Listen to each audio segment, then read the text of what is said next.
Hello, dear friends, all of you who are seeking to heal from the trauma, escape the paradigm of suffering, or are just simply curious what is going on here. I'd like to start by briefly explaining why I'm creating the online retreat, the Liberatory Power of Eros, and why I'm conducting these interviews with Marlies Myoku, Ananta Kranti, and Adam Chacksfield. Through my own journey, I discovered something unexpected, a fundamental power that is liberation itself. This is the erotic dimension, a raw force with supreme authority. I found that simply discovering all aspects of this dimension brings an instant, indescribable freedom and spontaneous non-dual awakening and liberation. This is a revolutionary approach, one that seems to contradict traditional spirituality, practices, and even ordinary therapy. I'm thrilled to bring this to the world, and that's why I've created this immersive online retreat with teachers who recognize this path to complete freedom, to help make this approach more accessible and to move through resistance. I've started this series of interviews with the teachers participating in the retreat. Our first guest is Marlies Myoku. Hello, dear Marlies. Am I pronounce your name correctly? It's totally fine, yes. Welcome here. I want to delve into why you consider Eros to be such an important part of non-dual liberation, awakening, and freedom. This isn't a wildly popular view. Usually, people imagine liberation involves more suffering, like endless meditation in stereo environment, where Eros is seen as an obstacle, a distraction, or an attribute of the ego. Monasteries and ashrams often reinforce these ideas about the wrongness of this path. To help break through these conventional ideas, I'd love for you to expand on what it looks like to discover Eros. How can it truly liberate us? How can it bring freedom and bring us back to life and connection? That's a big question.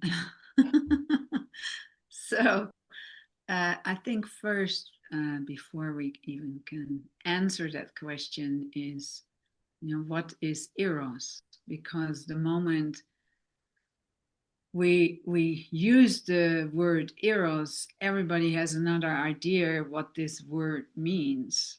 So I can only speak from my own experience. So for me, Eros means aliveness.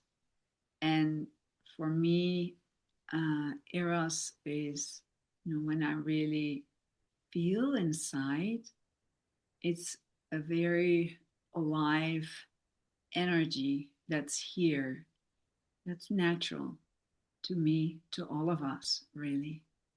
And that natural energy, which you actually see freely flowing in children mostly, and then at some point it gets dampened, and either dampened by trauma, well, mostly trauma, or our really patriarchal society we have to obey. Luckily, that's changing. But there's something around Eros that I use as aliveness. And a lot of people, when they hear the word Eros, they immediately think about sex. Mhm. And to me, it's way, way, way wider. But for us to receive Eros, the aliveness of our nature, like the core energy really of the universe, that the universe is built on, you could say, is that first we need to be really still. We need to be really still and stop. We need to slow down in our lives. And that to me is the most important, is step number one, is to be very, very still. And that in itself is a revolution. Just imagine if we would all take a moment all together, how many billions of people are on this planet, just to be still. Turn off the radio, turn off the TV, turn off the cell phones, the computers, just turn it off. Stop doing for a moment and be still and just receive our nature, our silent nature, the presence that is here. In the moment we can be still, often first our conditioned self is what bubbles up, right? Because we're so busy and our screen is totally filled with movement. So it takes a little longer to really sit still. And it doesn't mean you need to be sitting still in some formal meditation position or you need to meditate now, even though I love to sit and I love to meditate. It's, silence is my first love.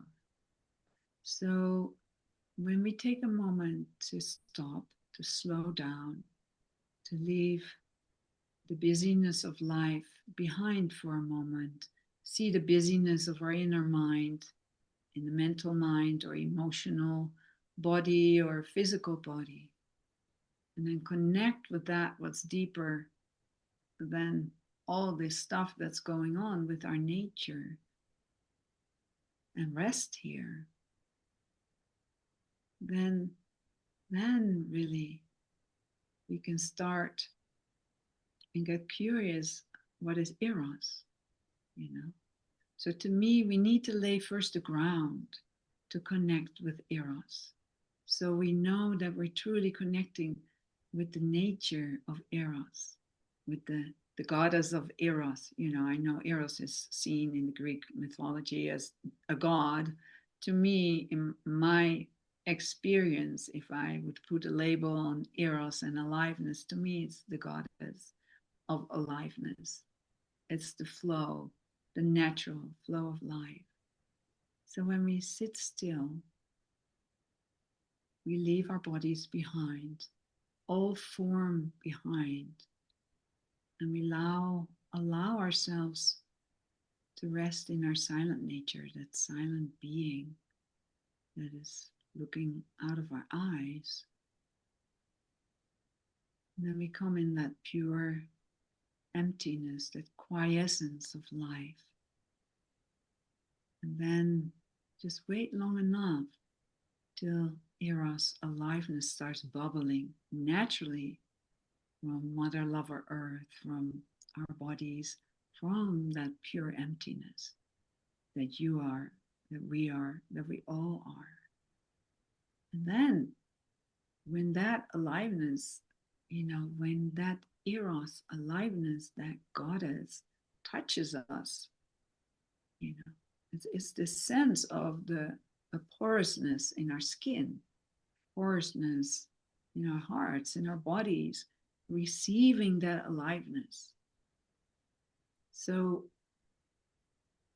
that in itself can give so much freedom, because most people, because of the tightness that has happened, the frozenness that has happened, or around traumas in this world, because to me, being born in this world is already a trauma. Going through the birth canal,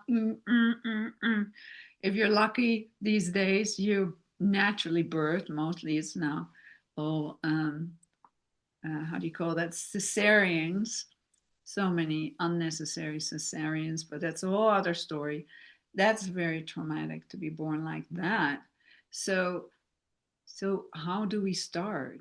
So there's, in the trauma world, you deal with frozenness, fight or flight or fawn, and that keeps us away of really receiving our silent nature, and through that, our Eros nature, our nature of aliveness.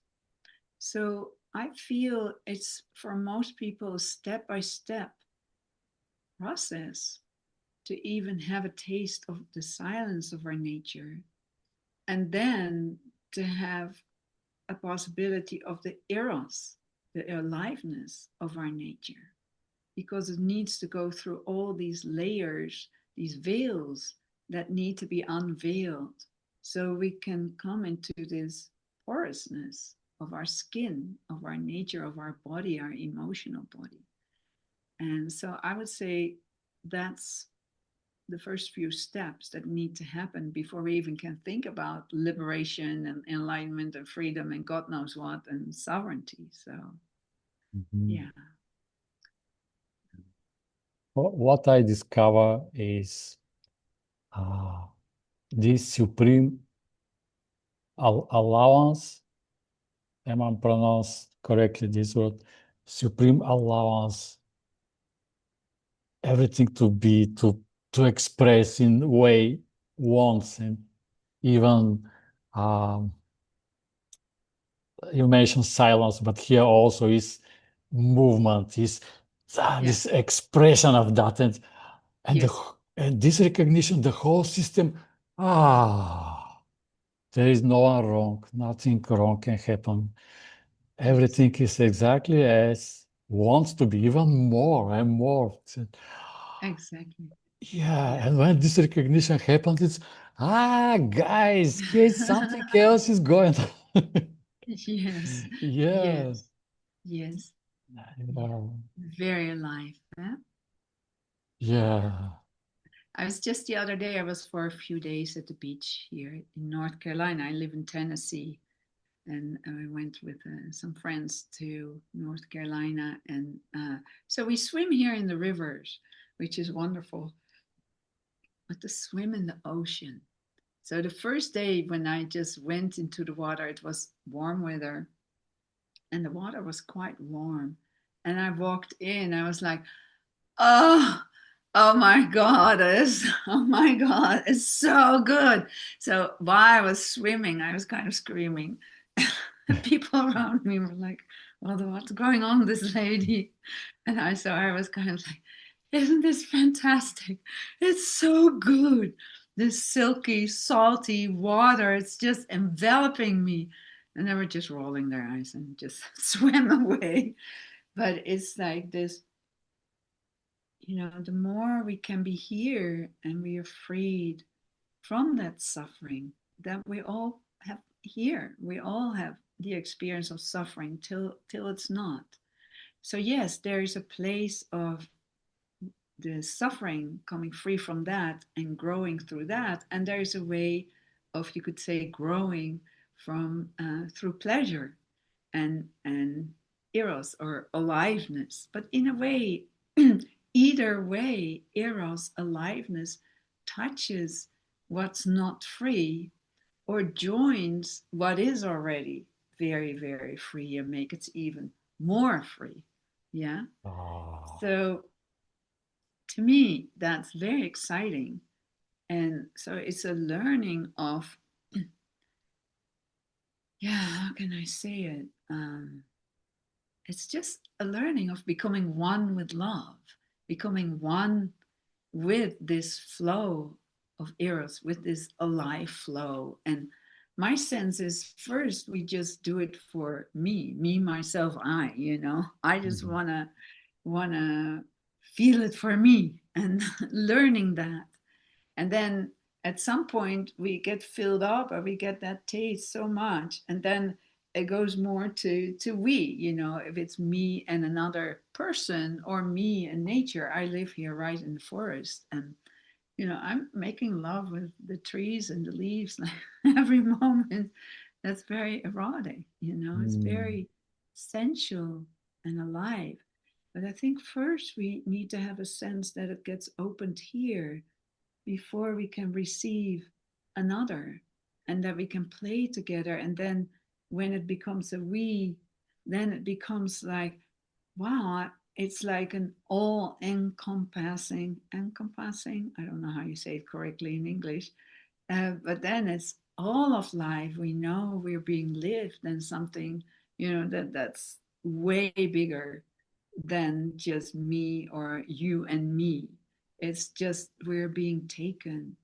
And I think that's really where the liberation starts coming in. So to yeah, to allowing the eros, the aliveness come through, is, as I mentioned before, is making the body porous. And that, in my experience, takes time, takes practice, even though it's our nature to be open and sensual and alive, but we're quite squashed and dampened, and we need to behave a certain way to fit into society. And when you step out of that matrix, it's a different life. Mhm. And so I would say it's very helpful. There's so many ways to speak about this, because it's very helpful to sit in the silence of our nature, to wake up to our true nature, to know I'm not this body, I'm not this mind, I'm not these thoughts, feelings, sensations. I'm not, the nitty, nitty, netty, netty. Mhm. I'm not. And I'm the formless, pure emptiness. I'm this wondrous emptiness. And then obviously we find, well, I guess there is a form here. So then it's a time for choice. Do I want to keep ascending, or do I really want to live this life here, led, awakening the ascendance of who you are, of this silent being, letting that meet this form, this body, in this case, this female body or that male body. And that to me is a journey that has so many parts of it. And to me, part of that is sitting in a silence. And a part of it is also movement and entering into your sensual body. And that to me is the most amazing thing, to allow this the stillness kind of, I call it inscending. Yeah, let the stillness inscend. But really it is the body melting into silence. Yeah.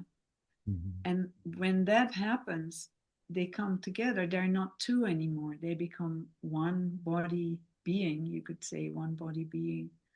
And that being fueled by Eros, by the aliveness, that takes a total surrender. Mhm. And then bringing that in relationship with another object, let's say, which when we really come together, then they're really, yeah, seemingly two objects, but there's really one movement happening when two come together. And for instance, I love, especially like in spring when the leaves starts coming on here, and just either laying under a tree or just watching trees, and just the movement of the leaves, that turns me on so incredibly. Just that movement, the aliveness, or of Mother Lover Earth, that aliveness just takes me. And I can think about it, what's happening. Well, I'm not going to think about it. I just receive it and be taken in this utmost, really, bliss. It's an experience Mhm. of bliss, of such deep aliveness. And then there are not two anymore. Yeah, I can still see the leaves, but there's really one moving, two moving as one moving as one, really. And then we are just liberated of any thought or anything that's not us. It's we become fully the one moving. I don't know if that makes sense, but that's Mhm. to me is, you could say, the non-dual in action. Oh, um, okay, I want to go in that direction. Okay. You mentioned suffering and Yeah. trauma. Yes. Now, from your perspective, uh, what, through the point of view of Eros, what trauma and suffering are? From the point of view of Eros, if you put it really simple, are contractions. They're just contractions. And Mm. and harm has been done, So there has been harm done to the body, to the emotional body, or physical body, or mental body. And there come contractions. And then from these contractions, we create survival mechanisms. Yeah, when we are harmed, then it depends what kind of harm.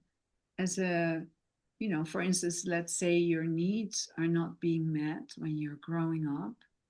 And so there are many survival ways, when your needs are not being met and you want to have them met. Either you become very nice and you start pleasing the other, and hopefully you get your needs met. That's a great survival mechanism when you're growing up. Just later it doesn't work anymore, it's not very handy to have. Or you have the survival mechanism like, I can do it myself. You puff up and you have, I can do it myself. I will take care of myself. I don't need you. And it's also a great survival mechanism. And again, later on, it doesn't really work very well. So to me, trauma are contractions, and some contractions run very, very deep. Yeah. And they take a lot of love and patience to unhook. Yeah. So that the body knows the trauma is over. Yeah. Because it's trauma really means too fast, too much, not with my consent. That's really, in a simple way of saying, that's trauma. Yeah. So first we need to notice. So when you're a person that does fawn, so basically please, so you do that, you get a PhD in it, right? In pleasing. So you're everything is good out there, and when everything is good out there, then I'm fine. To let that go is very, very scary.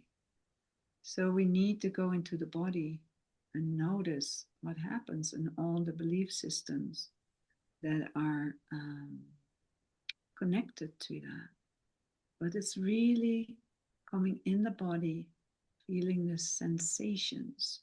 And the more we allow the sensations to dissolve, the more aliveness, which is eros, can touch the contractions. And true aliveness of freedom starts flowing through. Yeah, so the contractions start to dissolve. You could say it in that way. And sometimes it goes very fast, and sometimes it takes a while. But it's important to acknowledge the goodness that starts coming in, the nourishment of eros, the goodness, the caress of that aliveness of touch, aliveness of holding, aliveness of gazing in each other's eyes. That will touch a place inside that wasn't touched before, that wasn't seen, that wasn't felt, that wasn't tasted. So, especially when when there are two lovers together, and let's say one of the lovers was very harmed. So let's say as a woman, here as a woman, and I was harmed a lot, and so I have a protective mechanism, like don't touch me, yeah, or yeah, touch me a little bit, but I will keep track of it. So I get very vigilant how you touch me, how long, how fast, every movement. So I'm not relaxed. I'm just totally, yeah. So I cannot really let in the goodness of the touch. So it's very important to go slow. And then receive bite size in little bits the goodness of that touch, the eros, the aliveness of that touch, so that my body can relax. And the more my body can relax, the more I feel safe, the more of the aliveness I can receive. So it becomes a cycle of receiving goodness. And when we all, we all need to learn to let Eros in. We all need to learn to let goodness in, to let aliveness in, because we're trained to focus on what's not good as a survival mechanism.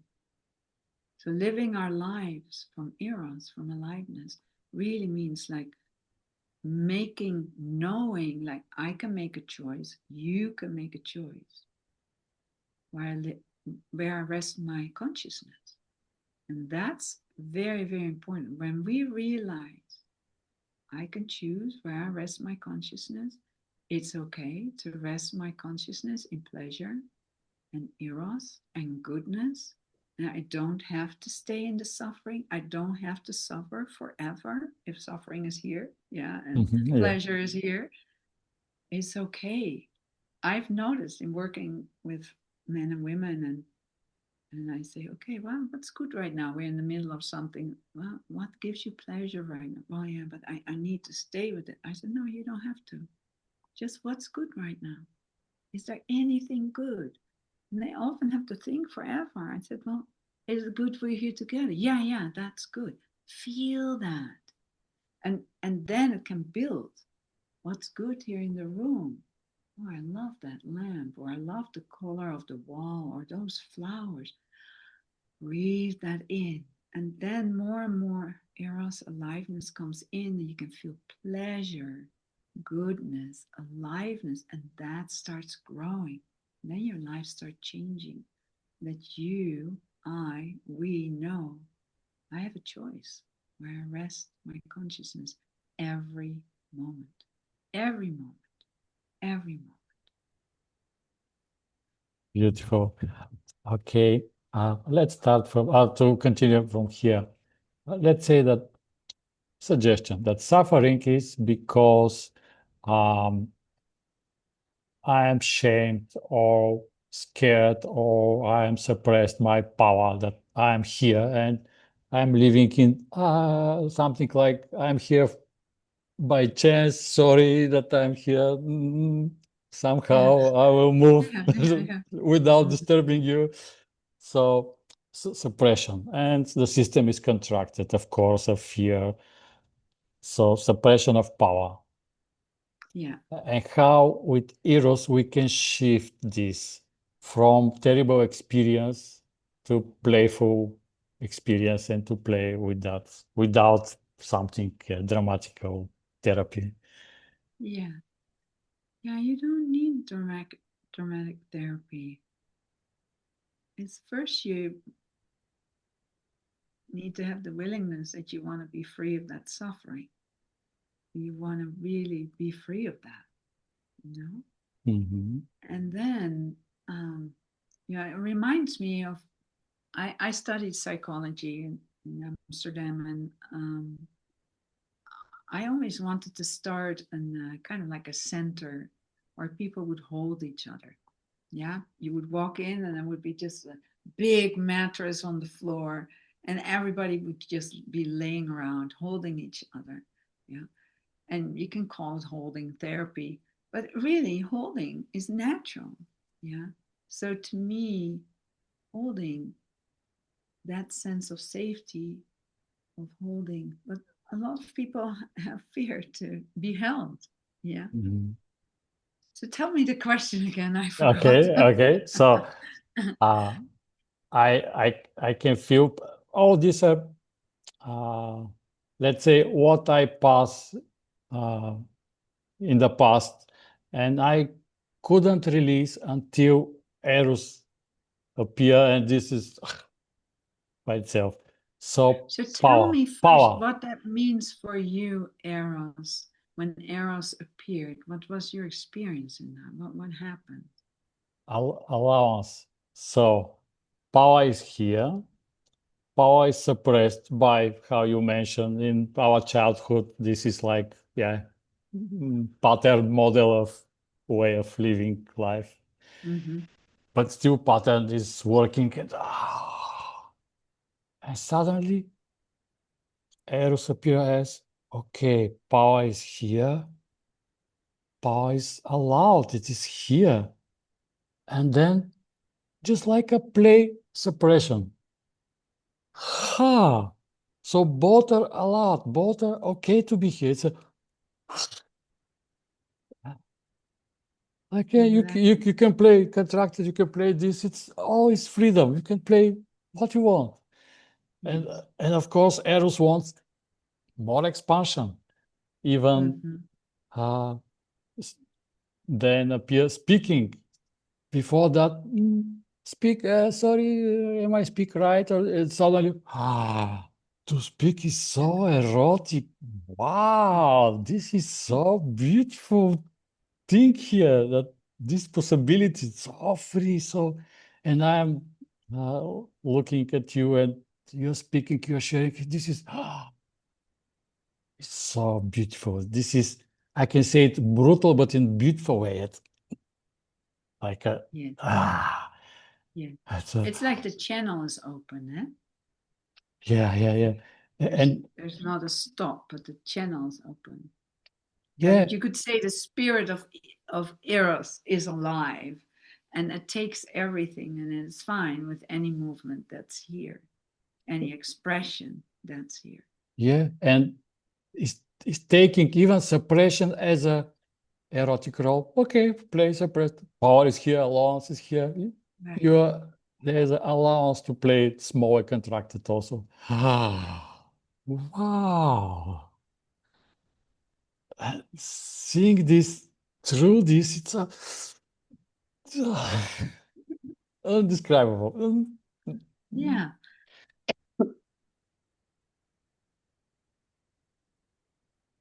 it is undescribable, really. Mm. It's it's a glow that happens. It starts taking over. And it's not just you anymore as a person.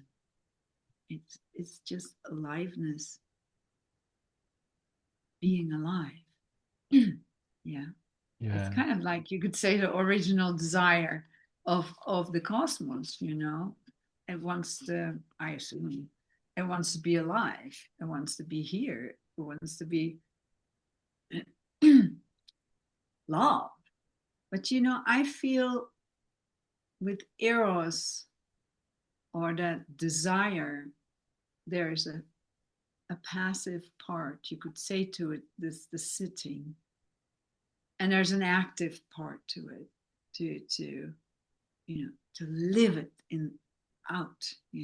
There's something around, almost like preparing the body, preparing our life, and then this aliveness can emerge and take all of life, and it takes over. It takes a surrender, right? Kind of what Mhm. I could hear also when you were saying, suppression, depression, alive. It doesn't matter so much anymore what's on the screen, because where you're located is in the aliveness of life. And Mm. that can be also very sad, but it's alive. Yeah, it can flow. It's ever moving. It's really the meeting of the formless and the energy and form. It's all coming together and it becomes one life. It's like one love. You know? Mm. What I love is, how can I say this?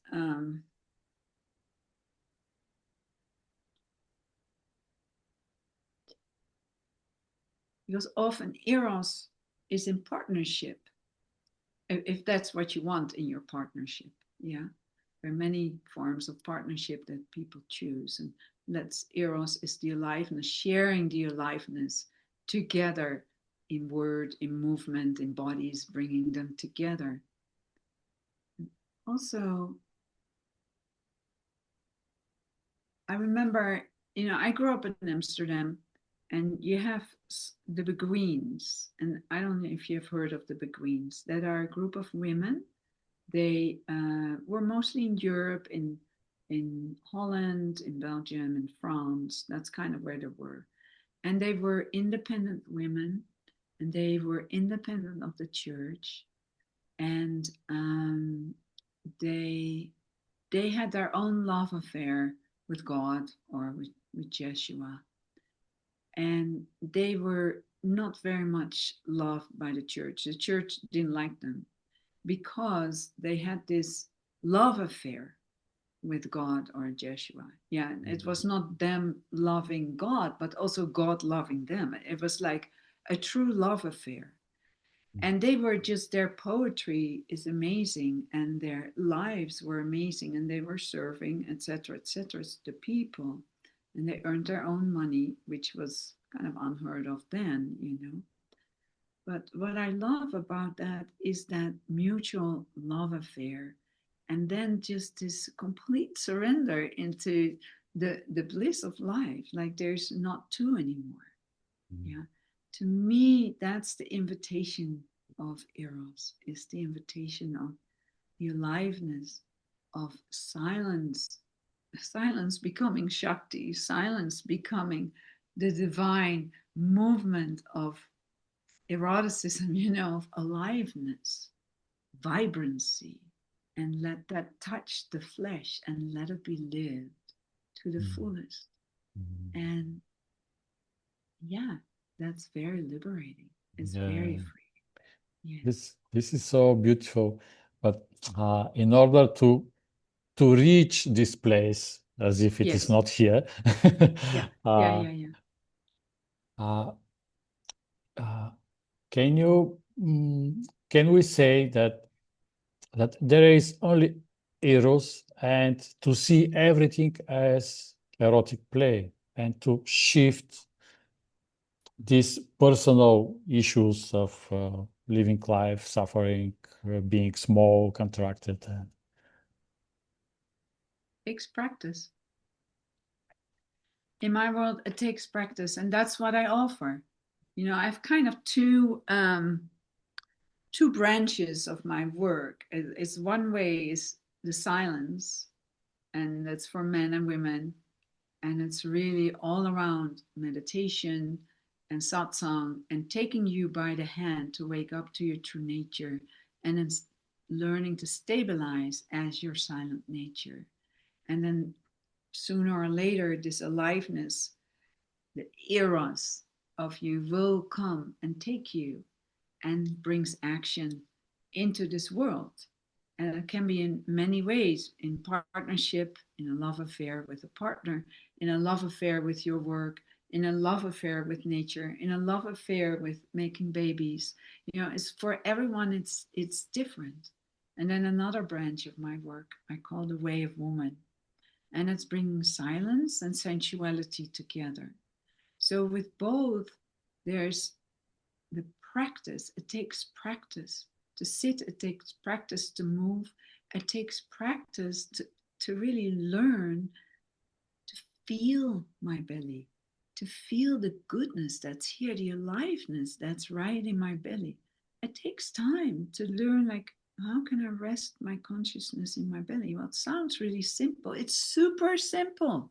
But to live it, to really dare to say, I'm going to rest here and just let the movement flow through my body and let that take me and let that grow, you know, and let that all, let that desire in the core that wants to be lived, let that be lived. Because if we don't live that, we shrivel up, we get sick, we get unhappy, and and we get distracted by the worldly stuff that's pumped into us. We get made scared, everything.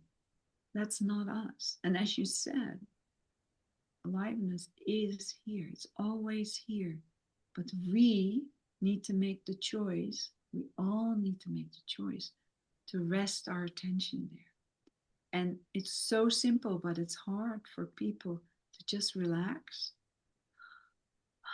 soften, and feel movement of mind, feel movement of emotion, Feel movement of body. Feel movement of eros. Feel that movement and then keep staying with it. So that's what I offer practices for, to come alive, to come porous, to feel your breast, or for a man or a woman to feel the pelvic bowl and your genitals and your belly and your legs, and how aliveness can be felt by just touching the palm of your hand. That can be so sensual and erotic. It doesn't need to be all these big bangs and loud. It can be so tender. It can be so vibrating and alive. So I would say practice, play, practice, play and practice, play and practice, play and practice. And then it starts taking form. I used to have a lot of numbness in my body, and there's still some numbness in my body, and it took practice. And then life gave me lots of opportunities to wake up. That's how life goes. If we want to live the life of eros and aliveness, life, the cosmos will answer that back and gives us opportunities to practice and play with that in real life. So to really, really pierce all the way through by the aliveness, and it can be by just holding a baby. It can be erotic, it can be so enlivening. Yeah.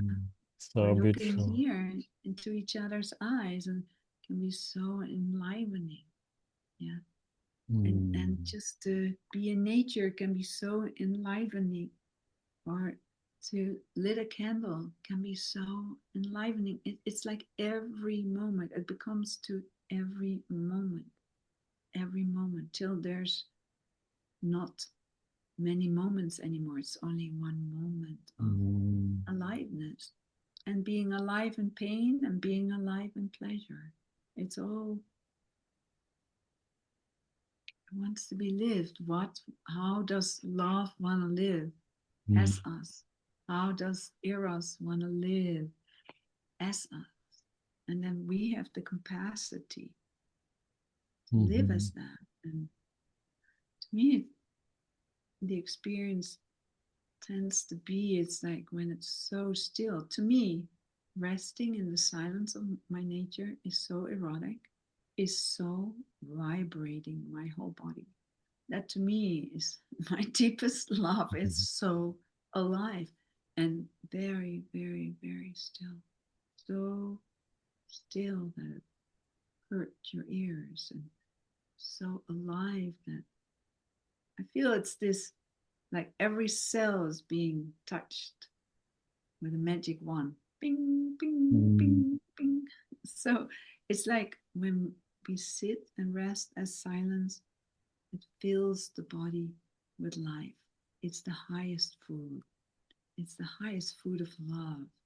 And we let that fill up, and it starts just vibrating, and then we can take that into the world.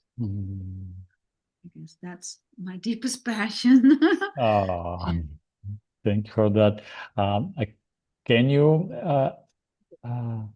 guide us in the same way to connect with our power, anger, freedom?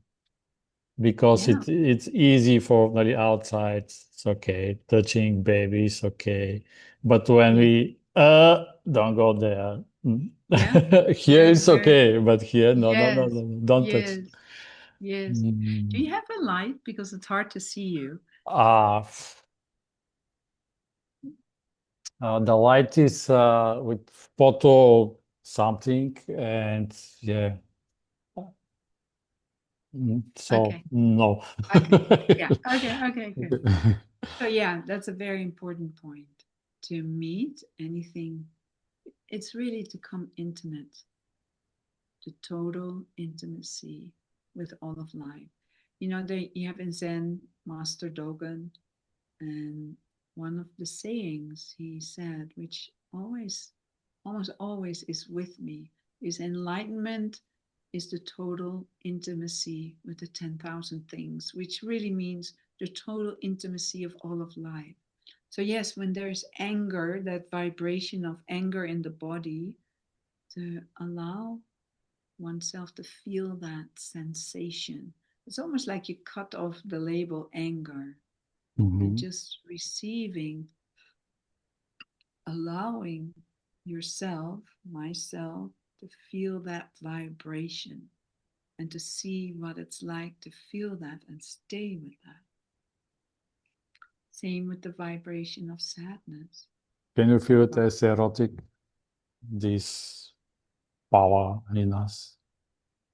The power in us, yeah. Well, it's erotic. Yeah. Yeah, it's very alive. No need to deal with that in some way. I don't think I understand your question. No need to deal with the power in us in some way, but to see it as the expression of Eros itself. Yeah, I mean, Eros is power. It's the core power of the universe. It's the core energy. So, and that can express itself in power or anger or happy or sad. I mean, that's my experience. And I feel in working with people when a lot of anger comes and to allow to feel it, to express it, then the other side of anger can be that strength of that energy, that power of that, and using that for the good, you could say, for yourself in your life gives a lot of energy to focus, or energy to go out and help people, or to make love with someone, or make love with life, because that really, I feel, is the beauty of fully aligning with the power of Eros, of aliveness. Is it becomes like making love with everything. It's really what Master Dogen says. It's intimacy. It's choosing where do you want to rest your consciousness and become intimate with that sensation in your belly, if that's where you go. Or when we're together and looking into your eyes and you look in my eyes and being intimate with that and see, really seeing. Yeah. And I can go and see and go into you, or I can stay here and receive you, or just seeing can happen, and then see what happens and step together into the mystery, as together into the mystery in here. Yeah, I mean, I think it's all mystery. It's so exciting. And I feel the older I get, I love it. One of my teachers, Saida, she calls saging.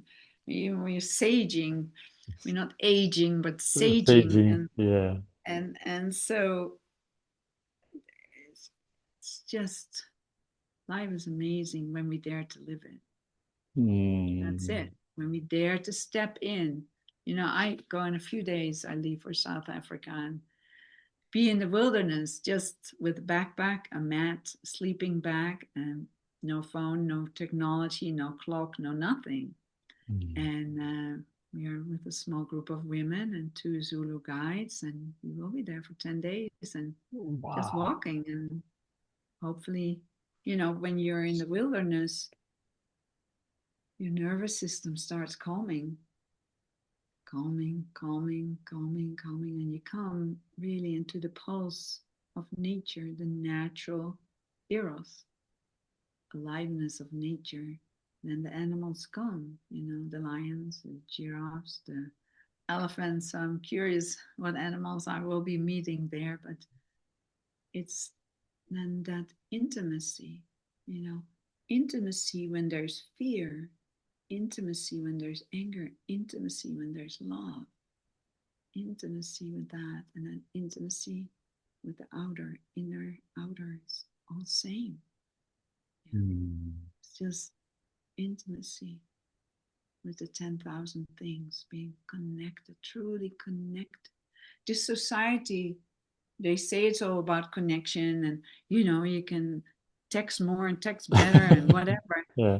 That's not really connect. It's a form of connection, the oxytocin seemed to go up a little bit, but to truly be in the flesh, in the Yeah. flesh. This Wow. this wants to be lived. And to live life, to have some fear here when we need to stretch ourselves a little bit. I fear to go and be in the wilderness for 10 days. I don't know what's going to happen, but to me it's also exciting. Feel the fear and do it anyways. Just go for it and be intimate with that fear. Be intimate with that aliveness. Be intimate with feeling one step at a time, living this life, step, step. Mm. To me, that's the power of Eros, daring to join that aliveness. I love this a lot. Join the power. Sorry, and join the power like we were swimming. Join the power of the waves.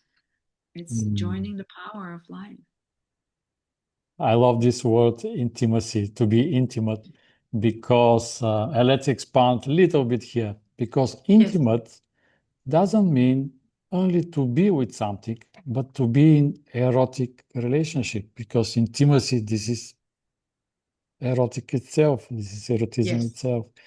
And to be intimate with fear, this is invitation to be with erotic connection with that. And this is the power of Eros for me. And I'm so thrilled and inspired to share this. And thank you that you bring this here, this word intimacy, that it is not just a word. No. And the more, well, you must know that too, the more you step into it, the more it grows on you. Yeah, the more it comes to light. And then the more it comes to life, and then the more it comes, but also in the refinement. Yeah, in the refinement.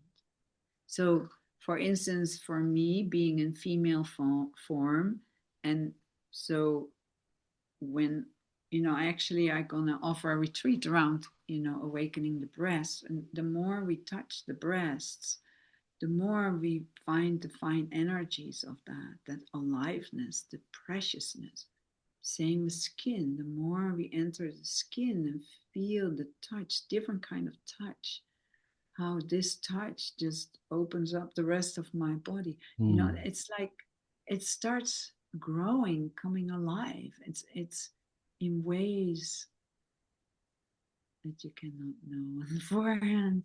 And I'm still learning myself. I'm still learning. I still actually feel like a beginner. I'm playing every day, exploring every day, learning every day. I have to do it. Nobody can do it for me. And to join that natural pulse of Eros is such invitation. I sometimes imagine just, if, because I work a lot with women, also men and women, of course, both. But just imagine if we all would wake up to aliveness and Eros. We will not be able to be controlled anymore. We won't obey governments. It's like, who cares? You will live your sovereign life. You will live your aliveness. It cannot be dampened anymore. You can only live in and as that love and truth. And that, to me, is the truest power of Eros, is when that starts taking us, and it's like, I listen only here. I don't listen to anybody, what anybody tells me, unless it's true here, aligned with the aliveness here. That's what I follow. That's what I follow. And that brings more aliveness. Can I be scared sometimes?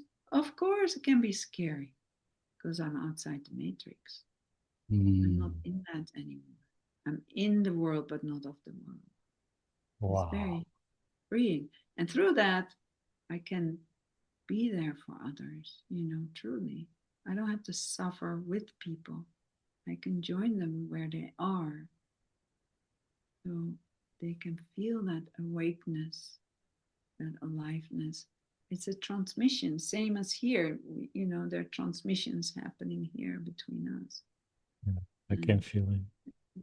yeah, it's wonderful when our bodies wake up, but when we also wake up out of our bodies and then ascend, melting together as one body being. So beautiful. Thank you so much, Marlies Myoku, for this Nice. incredible insights, and then we can finish like this. The power of Eros, full freedom from matrix, from everything. Yeah, and for those who resonate with Marlies, uh, there will be description below the video with Marlies' website, and also invitation to join our 5 days immersive online retreat where you can meet Marlies and other teachers. So yeah, thank you, dear Marlies. You're Mm, so welcome. Thank you for organizing this retreat. I think it's really, really precious you're doing that. And I hope many, many people will join us yeah. in on this journey, because it will be a journey for all of us. See what we all can discover. Mhm. Yeah. Thank you again. Okay. See you. Much See love. you. Much love. Mm, Bye.